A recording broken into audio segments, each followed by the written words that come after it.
ngasi fongkiba tongan-tonganba pau-chesing amadi social media-dagi laukhatjaba pau-singgi update pizari ahanbada maruiba pau Torbungda Kuki na attack tawrakraba tungda SF na Heirok maikaida operation sa Twkhre drone helicopter amadi masingamlaba Casper gari sing operation da sijinari Torbunggi attack da senaba Kuki terrorist sing action logani resettlement makha chathalagani haina ZR na fongdorakre IDP sing December thaphabagi manungda masa masagi mayumda lengangna hanjin handaba tarabadi akanba khongjang sangsinaba sem saduna leire haina I Rajendra na fongdorakre Torbung Banglada Kuki sing na attack chathakraba matung security force na Churchanpur district gi IED tarataruk phagaplangamkre Kuki na Nongmei Kaplaga tampakta thiba humba chathabase mamangda sen khraga maningda thiba kumani haina fongdorakre ZUF na UZ group amadaga mari lainade haina fongdokre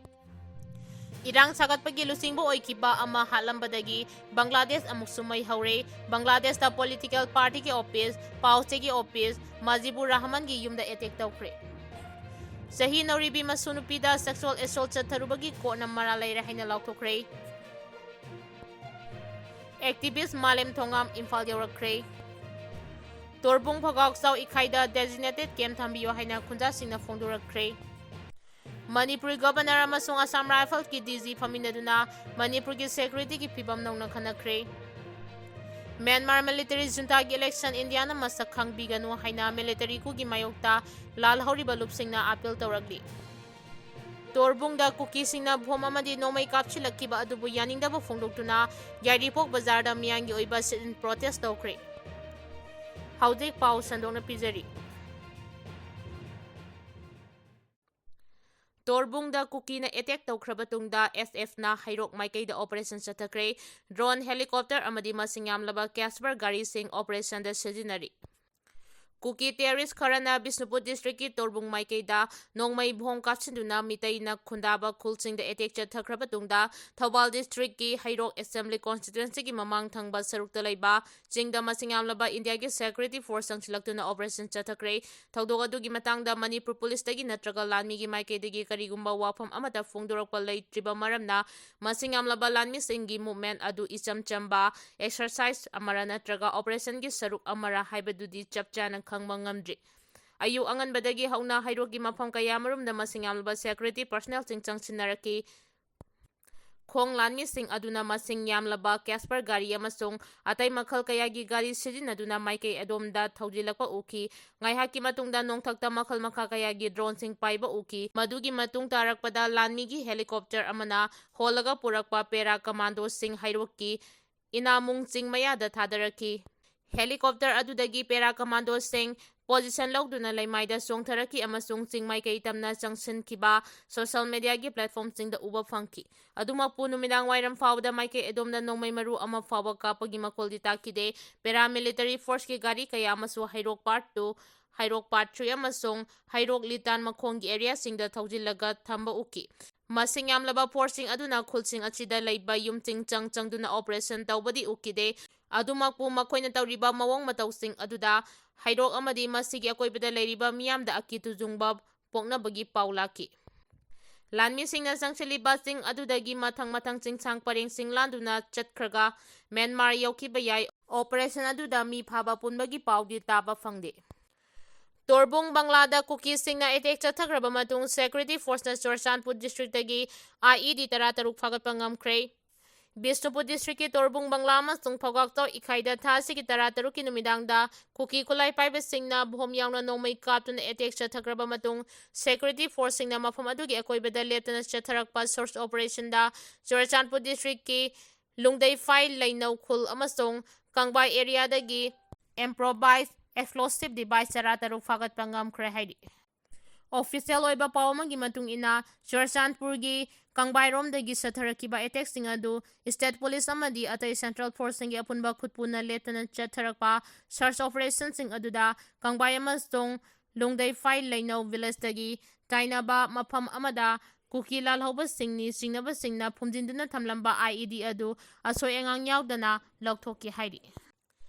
Chahi Nauribi Masunupida sexual assault Chataruba court Namara later Haina Lautokre. Chahi Nauribi Masunupida sexual assault Chataruba Miyo Emma. Fast track court number 1 Manipur special judge RK Mem Cha Debina Mara later Haina Lautokre. Atuba Matamda sentence hearing Chataragani.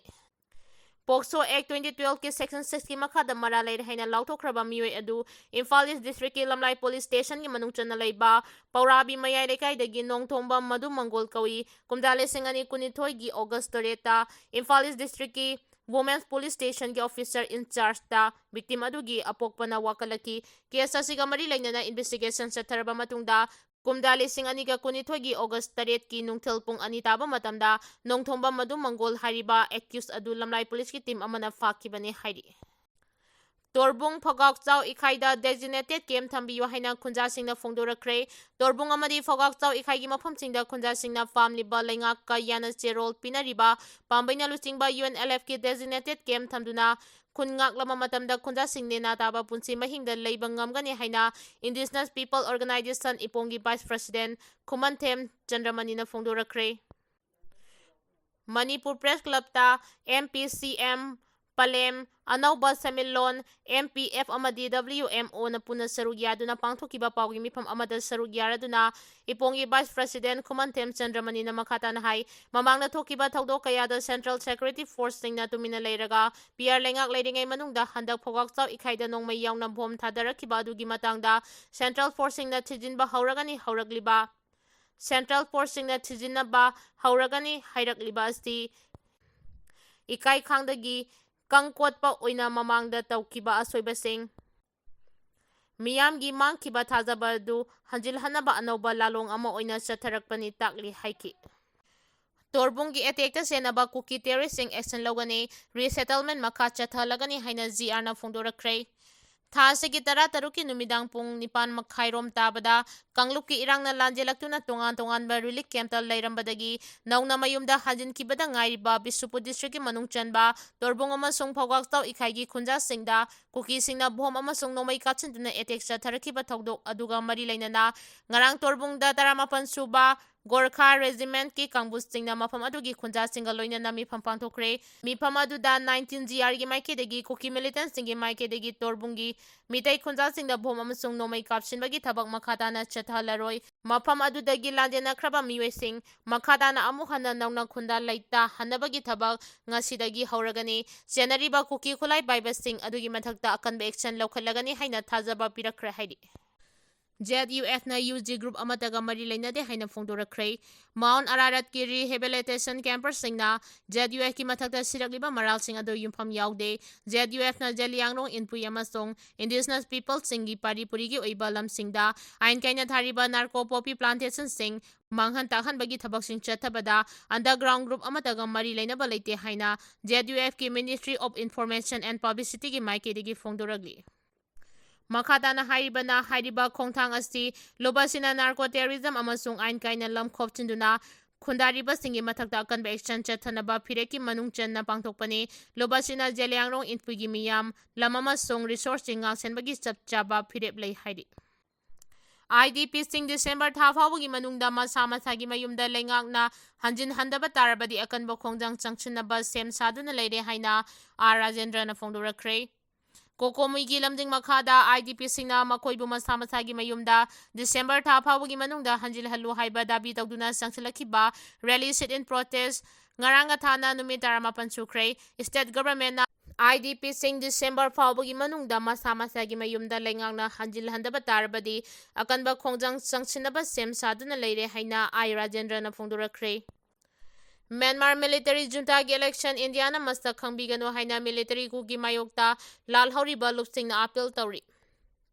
Myanmar da best of yel homi organization singamadi anti coup revolutionary organization 113 na India government da Myanmar gi military na sinduna leibak adugi election pangthokane haina tawriba se Indiana masta khangbigano haina appeal tawragli Myanmar da best of organization India for Myanmar na thadorakpa serol amagi matung ina hauji Myanmar gi military junta government asina leibak aduda nampu sapuda Myanmar army na control dawa mafam kharada election pangthokna bahonari junta army na pangthokani haina silang liba election asibu India government amasung parliament na acknowledge tꯧꯔꯣꯏꯗꯕꯅꯤ ꯑꯃꯗꯤ ꯏꯟꯗꯤꯌꯥꯅ official ꯔꯤꯄ꯭ꯔꯖꯦꯟꯇꯦꯇꯤꯚꯁꯤꯡ ꯃ꯭ꯌꯥꯟꯃꯥꯔꯗ ꯊꯥꯗꯨꯅ ꯖꯨꯟꯇꯥꯒꯤ ꯃꯪꯂꯥꯟ ꯍꯥꯏꯕꯗꯤ ꯄꯥꯡꯊꯣꯛꯂꯤꯕ election ꯑꯁꯤ ꯂꯤꯖꯤꯇꯤꯃꯦꯠ ꯑꯣꯏꯍꯟꯗꯨꯅ ꯃꯈꯣꯏꯅ ꯃꯥꯏ ꯄꯥꯛꯅꯕ ꯁꯤꯜꯂꯤꯕ ꯑꯁꯤ ꯌꯦꯡꯁꯤꯟꯕꯤꯌꯨ ꯍꯥꯏꯅꯁꯨ appeal ꯇꯧꯔꯤ꯫ ꯀꯨꯀꯤꯅ ꯅꯣꯡꯃꯩ ꯀꯥꯞꯂꯛꯂꯒ ꯇꯝꯄꯥꯛꯇ ꯊꯤꯕ ꯍꯨꯝꯕ ꯆꯠꯊꯕꯁꯦ ꯃꯃꯥꯡꯗ ꯆꯦꯟꯈ꯭ꯔꯒ ꯃꯅꯤꯡꯗ ꯊꯤꯕꯒꯨꯝꯕꯅꯤ ꯍꯥꯏꯅ ꯐꯣꯡꯗꯣꯔꯛꯈ꯭ꯔꯦ꯫ ꯏꯁꯥꯒꯤ ꯏꯔꯝꯗꯃꯛꯇꯗ ꯂꯥꯟꯖꯦꯟꯅꯔꯒ ꯂꯩꯔꯤꯕ ꯃꯤꯑꯣꯏꯁꯤꯡ IDP ꯃꯌꯨꯝ ꯃꯌꯨꯝꯗ ꯍꯟꯖꯤꯟꯕꯒꯤ ꯂꯩꯉꯥꯛꯅ ꯄꯥꯏꯈꯠꯂꯛꯂꯤꯕ ꯈꯣꯡꯊꯥꯡꯒꯤ ꯑꯍꯧꯕ ꯇꯥꯡꯀꯛꯀꯤ ꯁꯔꯨꯛ ꯑꯃ ꯑꯣꯏꯔꯤꯕ ꯇꯣꯔꯕꯨꯡ ꯑꯃꯗꯤ ꯐꯧꯒꯥꯛꯆꯥꯎ ꯏꯈꯥꯏꯗ ꯈꯨꯟꯖꯥꯁꯤꯡꯅ ꯍꯟꯖꯤꯟꯕꯒ ꯃꯌꯨꯝ ꯃꯌꯨꯝ ꯐꯥꯎꯕ ꯁꯦꯝꯖꯤꯟ ꯁꯥꯖꯤꯟꯕ ꯅꯪꯗ꯭ꯔꯤꯉꯩꯗ ꯀꯨꯀꯤ ꯈꯨꯠꯂꯥꯏ ꯄꯥꯏꯕꯁꯤꯡꯅ ꯑꯅꯛꯄ ꯃꯐꯝꯗꯒꯤ ꯂꯥꯟꯗꯥ ꯁꯤꯜꯍꯟꯕ ꯑꯁꯤ ꯌꯥꯝꯅ ꯆꯨꯝꯗꯕ ꯊꯧꯑꯣꯡꯅꯤ ꯍꯥꯏꯅ ꯁꯂꯥꯏ ꯀꯟꯕ ꯂꯣꯞ ꯁꯤꯁꯤꯅ ꯊꯥꯗꯣꯔꯛꯈꯤꯕ ꯆꯦꯔꯣꯜ ꯑꯃꯅ ꯍꯥꯏꯔꯤ꯫ ꯆꯦꯔꯣꯜ ꯑꯁꯤꯅ ꯃꯈꯥ ꯇꯥꯔꯗꯨꯅ ꯍꯥꯏ IDPꯁꯤꯡ ꯑꯗꯨ ꯃꯌꯨꯝꯗ ꯇꯁꯦꯡꯅ ꯍꯟꯖꯤꯟꯕ ꯅꯠꯇ꯭ꯔꯤ, ꯍꯟꯖꯤꯟꯕ ꯌꯥꯒꯗ꯭ꯔꯥ ꯍꯥꯏꯅ ꯃꯑꯣꯡ ꯌꯦꯡꯗꯨꯅ ꯌꯨꯝ ꯀꯩ ꯁꯦꯝꯖꯤꯟꯕ ꯆꯪꯈꯤꯕ ꯃꯤꯌꯥꯝ ꯉꯥꯛꯇꯅꯤ꯫ ꯍꯧꯖꯤꯛ ꯁ꯭ꯇꯦꯠ ꯑꯁꯤꯗ ꯃꯁꯤꯡ ꯌꯥꯝꯈ꯭ꯔꯕ ꯁꯦꯟꯇ꯭ꯔꯦꯜ ꯑꯃꯗꯤ ꯁ꯭ꯇꯦꯠ ꯐꯣꯔꯁꯁꯤꯡ ꯂꯩꯅ ꯑꯁꯤꯒꯨꯝꯕ ꯊꯧꯗꯣꯛ ꯊꯣꯛꯍꯟꯕ ꯍꯥꯏꯕꯁꯤ ꯁꯦꯟꯇꯔ ꯑꯃꯗꯤ ꯁ꯭ꯇꯦꯠ ꯂꯩꯉꯥꯛ ꯑꯅꯤꯃꯛꯀꯤ ꯑꯆꯧꯕ ꯃꯔꯥꯜꯅꯤ꯫ ꯂꯩꯉꯥꯛꯅ ꯑꯃꯨꯛ ꯍꯟꯅ ꯑꯁꯤꯒꯨꯝꯕ ꯊꯧꯗꯣꯛ ꯂꯝꯗꯝ ꯑꯁꯤꯗ ꯊꯣꯛꯍꯜꯂꯣꯏꯗꯕꯅꯤ ꯍꯥꯏꯅ ꯐꯣꯡꯗꯣꯛꯈꯤ꯫ ꯏꯔꯥꯡ ꯁꯥꯒꯠꯄꯒꯤ ꯂꯨꯆꯤꯡꯕ ꯑꯣꯏꯈꯤꯕ ꯑꯃ ꯍꯥꯠꯂꯝꯕꯗꯒꯤ ꯕꯪꯒ꯭ꯂꯥꯗꯦꯁ ꯑꯃꯨꯛꯁꯨ ꯃꯩ ꯍꯧꯔꯦ꯫ ꯕꯪꯒ꯭ꯂꯥꯗꯦꯁꯇ ꯄꯣꯂꯤꯇꯤꯀꯦꯜ ꯄꯥꯔꯇꯤꯒꯤ ꯑꯣꯐꯤꯁ, ꯄꯥꯎꯆꯦꯒꯤ ꯑꯣꯐꯤꯁ, ꯃꯥꯖꯤꯕꯨꯔ ꯔꯍꯃꯟꯒꯤ ꯌꯨꯝꯗ ꯑꯦꯇꯦꯛ ꯇꯧꯈ꯭ꯔꯦ꯫ ꯁꯥꯔꯤꯐ ꯑꯣꯁꯅꯥꯝ ꯍꯥꯗꯤ ꯀꯧꯕ ꯃꯍꯩꯔꯣꯏ ꯂꯨꯆꯤꯡꯕ ꯑꯃ ꯍꯥꯠꯂꯝꯕꯗꯒꯤ ꯕꯪꯒ꯭ꯂꯥꯗꯦꯁ ꯑꯃꯨꯛ ꯍꯟꯅ ꯃꯩ ꯆꯥꯛꯂꯦ꯫ ꯃꯐꯝ ꯀꯌꯥꯗ ꯄꯥꯛ ꯁꯟꯅ ꯂꯥꯛꯁꯤꯟꯕ ꯉꯝꯗꯕ ꯃꯈꯜꯒꯤ ꯏꯔꯥꯡ ꯍꯧꯔꯛꯈ꯭ꯔꯦ꯫ ꯃꯤꯑꯣꯏ ꯂꯤꯁꯤꯡ ꯀꯌꯥꯅ ꯀꯦꯄꯤꯇꯦꯜ ꯁꯤꯇꯤ ꯙꯥꯀꯥꯒꯤ ꯁꯥꯏꯕꯥꯛꯇ ꯄꯨꯟꯈꯤꯕꯒ ꯂꯣꯏꯅꯅ ꯍꯥꯗꯤ ꯍꯥꯠꯂꯝꯕꯗ ꯆꯦꯟꯅꯔꯤꯕ ꯃꯤꯑꯣꯏꯁꯤꯡ ꯃꯇꯤꯛ ꯆꯥꯕ ꯆꯩꯔꯥꯛ ꯄꯤꯒꯗꯕꯅꯤ ꯍꯥꯏꯅ ꯈꯣꯡꯖꯪ ꯆꯪꯁꯤꯜꯂꯛꯈꯤ꯫ ꯈꯣꯡꯖꯪ ꯑꯗꯨꯗ ꯁꯔꯨꯛ ꯌꯥꯔꯤꯕꯁꯤꯡꯅ ꯍꯥꯟꯅꯒꯤ ꯄ꯭ꯔꯥꯏꯝ ꯃꯤꯅꯤꯁꯇꯔ ꯁꯥꯏꯈ ꯍꯁꯤꯅꯥ ꯑꯃꯁꯨꯡ ꯌꯨꯝꯊꯪꯅꯔꯤꯕ ꯂꯩꯕꯥꯛ ꯏꯟꯗꯤꯌꯥꯒꯤ ꯃꯥꯌꯣꯛꯇ ꯈꯣꯜꯂꯥꯎ ꯀꯌꯥ ꯂꯥꯎꯈꯤ꯫ ꯑꯍꯥꯟꯕꯗ ꯃꯤꯌꯥꯝꯅ ꯃꯍꯩꯔꯣꯏ ꯂꯨꯆꯤꯡꯕ ꯑꯗꯨ ꯂꯩꯈꯤꯗꯕꯒꯤ ꯑꯋꯥꯕ ꯐꯣꯡꯗꯣꯛꯄ ꯑꯣꯏꯅ ꯃꯐꯝ ꯑꯗꯨꯗ ꯄꯨꯟꯈꯤꯕꯅꯤ꯫ ꯑꯗꯨꯕꯨ ꯏꯈꯪ ꯈꯪꯍꯧꯗꯅ ꯑꯀꯟꯕ ꯃꯑꯣꯡꯗ ꯈꯣꯡꯖꯪ ꯆꯪꯁꯤꯜꯂꯛꯄꯒ ꯂꯣꯏꯅꯅ ꯃꯦꯗꯤꯌꯥ ꯍꯥꯎꯁ, ꯄꯣꯂꯤꯇꯤꯀꯦꯜ ꯄꯥꯔꯇꯤꯒꯤ ꯑꯣꯐꯤꯁꯁꯤꯡ, ꯃꯔꯨꯑꯣꯏꯕ ꯃꯐꯝ ꯀꯌꯥ ꯑꯃꯥꯡ ꯑꯇꯥ ꯊꯣꯛꯍꯜꯂꯛꯈꯤ꯫ ꯙꯥꯀꯥꯒꯤ ꯀꯔꯋꯥꯟ ꯕꯖꯥꯔ ꯑꯦꯔꯤꯌꯥꯗ ꯈꯣꯡꯖꯪꯂꯣꯏꯁꯤꯡꯅ ꯂꯩꯕꯥꯛ ꯑꯗꯨꯒꯤ ꯃꯔꯨꯑꯣꯏꯕ ꯄꯥꯎ-ꯆꯦ, ꯄ꯭ꯔꯣꯊꯣꯝ ꯑꯥꯂꯣ ꯑꯃꯁꯨꯡ ꯗ ꯗꯦꯂꯤ ꯁ꯭ꯇꯥꯔꯒꯤ ꯑꯣꯐꯤꯁ ꯑꯃꯥꯡ ꯑꯇꯥ ꯊꯣꯛꯍꯟꯈꯤ꯫ ꯃꯁꯤꯡ ꯌꯥꯝꯂꯕ ꯃꯤꯌꯥꯝꯅ ꯄꯥꯎ-ꯆꯦ ꯑꯅꯤꯒꯤ ꯑꯣꯐꯤꯁꯇ ꯆꯪꯗꯨꯅ ꯄꯣꯠ-ꯆꯩ ꯀꯌꯥ ꯑꯃꯥꯡ ꯑꯇꯥ ꯊꯣꯛꯍꯟꯈꯤꯕꯒ ꯂꯣꯏꯅꯅ ꯗ ꯗꯦꯂꯤ ꯁ꯭ꯇꯥꯔꯒꯤ ꯑꯣꯐꯤꯁ ꯃꯩ ꯊꯥꯈꯤ꯫ ꯈꯨꯗꯛꯇ ꯐꯥꯏꯌꯔ ꯐꯥꯏꯇꯔꯁꯤꯡ ꯊꯧꯗꯣꯛ ꯊꯣꯛꯐꯝꯗ ꯊꯨꯡꯈꯤꯕꯒ ꯂꯣꯏꯅꯅ ꯄꯥꯎ-ꯆꯦ ꯑꯗꯨꯒꯤ ꯃꯅꯨꯡꯗ ꯂꯩꯔꯝꯕ ꯖꯔꯅꯦꯂꯤꯁꯠ 22ꯒꯤ ꯄꯨꯟꯁꯤ ꯀꯟꯕ ꯉꯝꯈꯤ꯫ ꯀꯦꯄꯤꯇꯦꯜ ꯁꯤꯇꯤꯗꯒꯤ ꯍꯦꯟꯗꯣꯛꯇꯨꯅ ꯆꯤꯇꯥꯒꯣꯡꯗꯁꯨ ꯃꯁꯤꯡ ꯌꯥꯝꯂꯕ ꯃꯤꯌꯥꯝꯅ ꯏꯟꯗꯤꯌꯥꯒꯤ ꯑꯦꯁꯤꯁꯇꯦꯟꯠ ꯍꯥꯏ ꯀꯃꯤꯁꯟꯒꯤ ꯑꯣꯐꯤꯁꯇ ꯑꯦꯇꯦꯛ ꯆꯠꯊꯔꯛꯈꯤ꯫ ꯇꯣꯉꯥꯟ ꯇꯣꯉꯥꯟꯕ ꯂꯩꯕꯥꯛ ꯀꯌꯥꯒꯤ ꯗꯤꯄ꯭ꯂꯣꯃꯦꯠꯁꯤꯡ ꯂꯩꯔꯤꯕ ꯀꯝꯄꯥꯎꯟꯠ ꯑꯗꯨꯗꯒꯤ ꯃꯩꯈꯨ ꯀꯥꯔꯛꯄꯒꯤ ꯁꯛꯇꯝ ꯁꯣꯁꯤꯌꯦꯜ ꯃꯤꯗꯤꯌꯥ ꯄ꯭ꯂꯦꯠꯐꯣꯔꯝꯁꯤꯡꯗ ꯎꯕ ꯐꯪꯈꯤ꯫ ꯃꯤꯌꯥꯝꯒꯤ ꯏꯔꯥꯡ ꯑꯗꯨ ꯂꯥꯛꯁꯤꯟꯅꯕꯒꯤꯗꯃꯛ ꯑꯍꯦꯟꯕ ꯁꯦꯀ꯭ꯌꯨꯔꯤꯇꯤ ꯐꯣꯔꯁꯁꯤꯡ ꯊꯥꯖꯤꯟꯈꯤ ꯍꯥꯏꯔꯤ꯫ ꯃꯅꯤꯄꯨꯔꯒꯤ ꯒꯚꯔꯅꯔ ꯑꯃꯁꯨꯡ ꯑꯁꯥꯝ ꯔꯥꯏꯐꯜꯁꯀꯤ DG ꯐꯝꯃꯤꯟꯅꯗꯨꯅ ꯃꯅꯤꯄꯨꯔꯒꯤ ꯁꯦꯀ꯭ꯌꯨꯔꯤꯇꯤꯒꯤ ꯐꯤꯚꯝ ꯅꯧꯅ ꯈꯟꯅꯈ꯭ꯔꯦ꯫ ꯃꯅꯤꯄꯨꯔ ꯒꯚꯔꯅꯔ ꯑꯖꯤꯠ ꯀꯨꯃꯥꯔ ꯕꯍꯥꯂꯥ ꯑꯃꯁꯨꯡ ꯑꯁꯥꯝ ꯔꯥꯏꯐꯜꯒꯤ director general lieutenant general Bikash ꯂꯥꯈꯦꯔꯥꯒ ꯔꯥꯖꯚꯕꯟꯗ ꯎꯅꯗꯨꯅ ꯍꯧꯖꯤꯛ ꯏꯔꯥꯡ ꯃꯥꯌꯣꯛꯅꯔꯤꯕ ꯃꯅꯤꯄꯨꯔꯗ ꯁꯦꯀ꯭ꯌꯨꯔꯤꯇꯤꯒꯤ ꯗꯤꯄ꯭ꯂꯣꯏꯃꯦꯟꯠꯀꯤ ꯃꯇꯥꯡꯗ ꯀꯨꯞꯅ ꯈꯟꯅ ꯅꯩꯅꯈ꯭ꯔꯦ ꯍꯥꯏꯅ ꯑꯣꯐꯤꯁꯤꯌꯦꯜ ꯑꯣꯏꯕ ꯁ꯭ꯇꯦꯠꯃꯦꯟꯠ ꯑꯃ ꯐꯣꯡꯗꯣꯔꯛꯂꯤ꯫ ꯑꯁꯥꯝ ꯔꯥꯏꯐꯜꯁꯀꯤ DG ꯑꯃꯗꯤ ꯃꯅꯤꯄꯨꯔꯤ ꯒꯚꯔꯅꯔ ꯑꯅꯤꯅ ꯉꯔꯥꯡ ꯏꯝꯐꯥꯜꯒꯤ ꯔꯥꯖꯚꯕꯟꯗ ꯁ꯭ꯇꯦꯠ ꯑꯁꯤꯒꯤ ꯁꯦꯀ꯭ꯌꯨꯔꯤꯇꯤꯒꯤ ꯐꯤꯚꯝ ꯈꯟꯅ ꯅꯩꯅꯈꯤꯕ ꯑꯗꯨ ꯊꯥ ꯑꯁꯤꯒꯤ 13ꯀꯤ ꯅꯨꯃꯤꯗꯥꯡꯗ ꯕꯤꯁꯅꯨꯄꯨꯔ ꯗꯤꯁꯇ꯭ꯔꯤꯛꯀꯤ ꯆꯨꯔꯆꯥꯟꯄꯨꯔ ꯗꯤꯁꯇ꯭ꯔꯤꯛꯀ ꯂꯣꯟꯅꯕ ꯇꯣꯔꯕꯨꯡ ꯑꯃꯁꯨꯡ ꯐꯧꯒꯥꯛꯆꯥꯎ ꯏꯈꯥꯏꯒꯤ ꯃꯐꯝꯁꯤꯡꯗ ꯀꯨꯀꯤ ꯈꯨꯠꯂꯥꯏ ꯄꯥꯏꯕꯅꯤ ꯍꯥꯏꯅ ꯆꯤꯡꯅꯕꯁꯤꯡꯅ ꯕꯣꯝ ꯌꯥꯎꯅ ꯅꯣꯡꯃꯩ ꯔꯥꯎꯟ ꯀꯌꯥ ꯀꯥꯞꯁꯤꯟꯗꯨꯅ ꯅꯧꯅ ꯃꯌꯨꯝꯗ ꯍꯟꯖꯤꯜꯂꯛꯈꯤꯕ IDPꯁꯤꯡꯗ ꯑꯦꯇꯦꯛ ꯇꯧꯈꯤꯕ ꯑꯗꯨꯒꯤ ꯇꯨꯡ ꯑꯣꯏꯅꯅ ꯄꯥꯡꯊꯣꯛꯈꯤꯕ ꯃꯤꯇꯤꯡꯅꯤ ꯍꯥꯏꯔꯤ꯫